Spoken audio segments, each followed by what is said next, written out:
Hello friends, नमस्कार दर्शक बंधु, जय जगन्नाथ फ्रेंड्स। आज आम वशीकरण विद्यार धूली वशीकरण मंत्र विषय कहवा। धूली वशी मंत्र विषय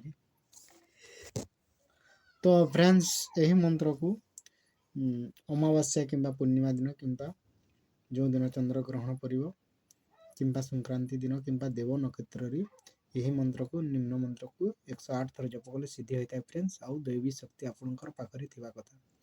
तो यही मंत्र आपन को निश्चित ही काम देव, जमीती हेले भी काम देव। तो फ्रेंड्स, यहाँ सर्ववश्य मंत्र अटे। तो निम्न मंत्र को किसी धूली आनी 7 थर मंतुराई कपाल रे पिंधि जो ही इच्छा तो ही गली समस्त वश्य हमें फ्रेंड्स। यहाँ आपण निजर कार्यकलाप अथवा जो ठारे भी आपण ऑफिस थी आपण घर थी किसी काम रे जाउथबी तो आपणकर उप अधिकारी मानक पई यही मंत्र बहुत प्रभावशाली अटे फ्रेंड्स। तो यही मंत्र को किसी धूली आनिकी भी मंतुराई पिंधिले बहुत प्रभावशाली देखते। तो फ्रेंड्स, चलो जा मंत्र कहवा। मंत्र है ओम कंचा दूधे थाई मथारे दियंते अम्बुकाईर होइली बाई होई आसंते आई देखिले पिता भाई देखिले विश्व पिता शाशु शशुर विश्व पिता मते न देखिले करई चिंता जीवंते पाद तले खटिब मरंते मशाणी भूईरे लटिब लागे लागे न छाड़िबु ए महाचंडी राण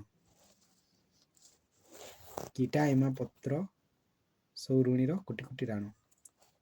फ्रेंड्स, मु फिर थोड़े मंत्र कहूँ। मंत्र ओम कंचा दूधे थाई मथारे दियंती अम्बुकाईर पोइली बाई होई आसंते आई देखिले पिता भाई देखिले विश्व पिता शाशु शशुर विश्व पिता मते न देखिले करई चिंता जीवंती पाद तले खटिब मरंते मशाणी भूईरे लटिब लागे लागे न छाड़िबु ए महाचंडी राण कीटा एमा पत्र सौरुणीर कोटि कोटि राण।